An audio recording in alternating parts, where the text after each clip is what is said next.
Hello and welcome to another episode of Friday Fiber Chat. I'm Sarah and this is a little bite-sized episode of fiber goodness. Today we're going to be talking all about crafting books, and I'll tell you about what I'm wearing, and we'll keep it short and sweet. Happy Valentine's Day if you celebrate. It's not my favorite holiday in the world, but it can be a fun one. We're planning to go out to dinner tomorrow night to celebrate, and I have some Galentine's things planned as well. But I do have to say I'm a little bit under the weather. I have been trying to get over a cold, so I feel like I'm looking a little rough and tired because I am getting over a cold. So please bear with me. Let's just jump right in. So I thought first I would tell you about what I'm wearing. This is my newly finished D20 sweater. I just pulled it off the blocking mats. I'll talk way more in depth about this on my next full-length podcast episode, which will be at the end of the month, but I just wanted to show it to you because I'm so happy with it. It's got that huge, oversized, cozy sweatshirt vibe. The pattern is the Stripe-tastic sweater by Andrea Gaughan, and I just love it. It's this classic kind of drop shoulder look. And I knit it using the D20 method, which is where you take 20 colors and a 20-sided die, and it's all random. And again, I'll talk about it more, but yeah, it's so fun. The sleeves don't match, but I love it. It's just that perfect cozy sweatshirt fit, and it's sock yarn held double, so it's got a really nice weight to it, and it's really soft to wear. So I just put it on for the first time like 10 minutes ago and I'm obsessed. So I've got my new sweater, I've got my tea. Let's get into it. We're here to talk about my crafting library today. So I've been trying to kind of go through, sorry, I just knocked the table, trying to kind of go through all of my supplies and books and everything like that. So I pulled all my crafty books off the shelf. They usually live right back here. And I went through them to decide which ones I wanted to keep, which ones I wanted to get rid of, and also just to kind of flag in these books the patterns that I want to make. So let's see, let's go through the ones I'm keeping first, and then I'll go through the ones I'm going to part with at the end. And I won't go through them all in a ton of detail, especially these, but let's start with my giant stack of pom-pom magazines. So I subscribed for a couple of years, I think 2 years, and I'm really sad that they aren't publishing this anymore. It was always such a treat to get it in the mail, but I did go through all of these last night, and as you can see, I kind of flagged the patterns that I'm still interested in making. And what I need to do now is go into Ravelry and make sure that I've favorited all of these patterns so that when I'm searching my favorites, they will come up. So that's on my to-do list. But I thought I would just kind of go through a couple of my favorite editions, just highlight a couple, and then we'll move on. I'm not going to go through all of them. But right at the top of the stack is the last ever issue. So this was the Pom Pom Spring 24 issue. So it's been a whole year since they stopped publishing. It's so bittersweet. I had actually cast this sweater on at one point, the Fortuna's Wheel pullover. I ended up frogging it because I wasn't entirely happy with my yarn choice, but I definitely think I'll revisit this one at some point. Let's see what else is in here. Oh, I also love these socks, the Ordito socks. They have like a woven texture. This whole issue was inspired by wovens, and then this gorgeous vest also inspired by plaid, and the Fortuna's Wheel. So yeah, this was a really great issue. Let's see, they're all really good. It's hard to not talk about all of them. Another great one from towards the end of their run was Autumn 2023, which was edited by Candace English from the Farmer's Daughter Fibers. I always want to say Farmer's Daughter's Fibers, the Farmer's Daughter Fibers. And there's some really beautiful patterns in here. I specifically loved this one, Chinook Winds, with the fringe and the baubles. This one, which was called Prairie Skies, that had this crochet detail. And a pair of mitts in here by I think these are by Tin Can Knits actually, yes. The Badger Creek mitts, which are just a great classic kind of cabled mitt. Yeah, another great one. They're all so good. I don't know how to, I have so many, I can't go through all of them, but yeah, they're all really, really good. Oh, one of my all-time favorite pom-pom patterns is from this issue, which was autumn 2022. It is the Gramercy cardigan. I am obsessed with this. It's intarsia. I kind of want to knit it. These aren't really my colors. I don't wear a lot of the mustard, but I kind of want to swap these out for like a hot pink and a bright red and like black and white and knit this. Obsessed. I love this one so much. And it's in Bichet Bouche Le Gros Lambswool, which I've used and love. So maybe this will be one that I need to cast on soon. As I'm going through these, I'm also trying to look for a possible project. Yana from Finished Knitting Stories is going to be hosting I think she's calling it Cozy Book Mao. So the idea is just to make something from one of the books that you own. So I kind of want to pick one of these out to make as part of her make-along. That one has been on my list for a long time. Another all-timer, I think, was this issue, which is Spring 2022. This might actually be the first one I ever purchased. I think I flagged almost every single pattern in this issue. They are all so gorgeous, starting with the cover design by Amy Sher, which was the effervescent pullover. Gorgeous. Cloudburst. Actually, maybe this would be a great one to knit for the make-along. Use up my mohair scraps. That could be fun. These socks I actually have made, the Ravelry socks. They're really fun. They have a garter stitch heel and a really cute little colorwork detail. The Plumatis. I've seen a couple people make this. It's so, so pretty. The mohair lace with that collar. Seriously, every single one in here is so good. This sideways brioche cardigan, so pretty. And this one I love. This has like very subtle stripes and these like ruffles on the sleeves. So fun. This is a great one. And I'll just share one more. This one I just think is very beautiful, and it's the Moon issue that they did. This was autumn 2018. I actually bought this one in someone's D-stash maybe, or at like a local yarn store. Yeah, because I wasn't subscribed when this issue came out, but it is beautiful. I specifically love this pattern, Artemis, that has that crescent on the back. It's so, so pretty. This one, obviously the cover design is beautiful, quite eye-catching. And then this is the last one, which I think was called Moonbow. And it has fringe on the front, which I might omit, but it does have this beautiful like curved seam on the back, which I think is really pretty. So yeah, a couple really great pom-pom magazines. I am happy that they're still making patterns. They actually just released a new collection with Hobby, their hobby yarn. Yeah, so even all of those are gorgeous. They're still doing stuff, but I do miss the magazine. I thought it was really fun, and I always looked forward to getting it in the mail. There's one issue I'm gonna get rid of, so I'll just go ahead and show you that one now. And it is autumn 2021. There's some beautiful patterns in here, but as I was looking through it, none of them were just like really calling to me. I didn't think I'd probably end up knitting any of them, so that one is gonna go in the donate pile. Okay, I have three more knitting books, and then I have some other crafting books. So the next one I have is Knit, Fold, Pleat, Repeat by Nora Gone, and I actually picked this up at a yard sale, and it is a beautiful book. A lot of the patterns are pretty out there, like especially the garments. There's not too many of them that I could really see myself making, but the techniques are really interesting, and there are a few patterns I'm interested in. This is the one garment from here that I truly love.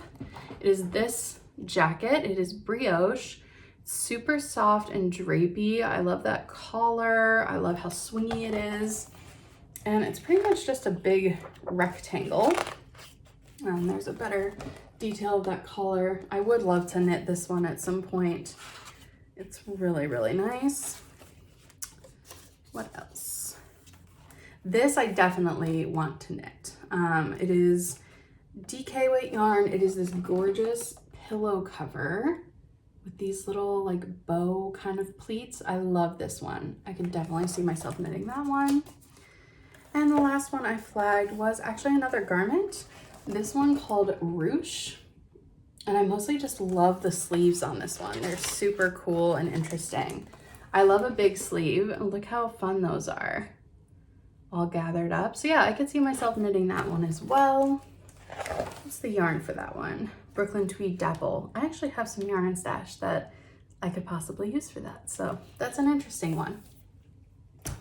All right, this one is less of a pattern book, although it is kind of. It's Knitting Around by Elizabeth Zimmerman. I picked this up at a thrift store, I think. And this is one I actually want to sit down and read through. I kind of started reading it, but it's a little bit older. This one was published in, let's see, when were you published? 89, but it was, yeah, 1989. But it is really pretty. Most of the photos are in black and white, but it's kind of like stories of her life mixed with knitting patterns. There's like sketches in here. I thought this one of the moths was like particularly beautiful. And then in the middle there are some color photos just of her art and her knitting, and I just thought it's really beautiful and inspirational, and I do actually want to like sit down and read through that one all the way, so I'm definitely keeping that. Recently I just got Nordic Knits from Lina Magazine for Christmas, specifically because I want to knit the cover design, which is the Nordic Bloom cardigan. I actually already have yarn for this one, so maybe I should cast that on as my project for the Cozy Book Mal. It feels like cheating because this is my most recently acquired book, but I already have yarn for it. So actually I might pull that out. Maybe I will do that as my Cozy Mal book pattern. Okay, now we're moving into a couple of different craft categories. So I have a couple of quilting books I thought I would share with you. And the first one is kind of a zine. It's just like a little pamphlet. This is the Patchwork Alphabet Guide by Allwell Studio. And it's just an independently published little guide to make the entire alphabet in letters. Alphabet in letters, you know what I mean, in quilt blocks. So it's really nice and handy. I could definitely see incorporating these into like a banner for my craft room at some point, or like a border on a quilt. So I just thought it was beautiful on its own and a handy little thing to have for future. Also got this secondhand. This is the Patchwork Quilt Design and Coloring Book. So if you like traditional quilt motifs, I just realized I have been saying never mind. I thought I wasn't saying the authors, but the pom-pom magazines don't really have authors. Yes, the Patchwork Design and Coloring Book by Larson Gull. It's really fun. I've never colored in it, but it does have tons of like traditional quilt blocks. So like for example, the necktie block, it tells you how to make it in different sizes, what you would need to make a whole quilt with it, and then there's a coloring page. And there's just a bunch of those, which is cool if you're interested in traditional blocks. I think it's a really fun one, like Windblown Square, like they're so cool. It's just it's a good source book and kind of fun to be able to see all the different possibilities of coloring, and it gives you all the guidelines and how to make it and everything. So super fun, kind of kitschy. I don't look at it too often, but I like to have it around, so I'll keep it. And then I do have both versions of Walk by Jackie Gehring.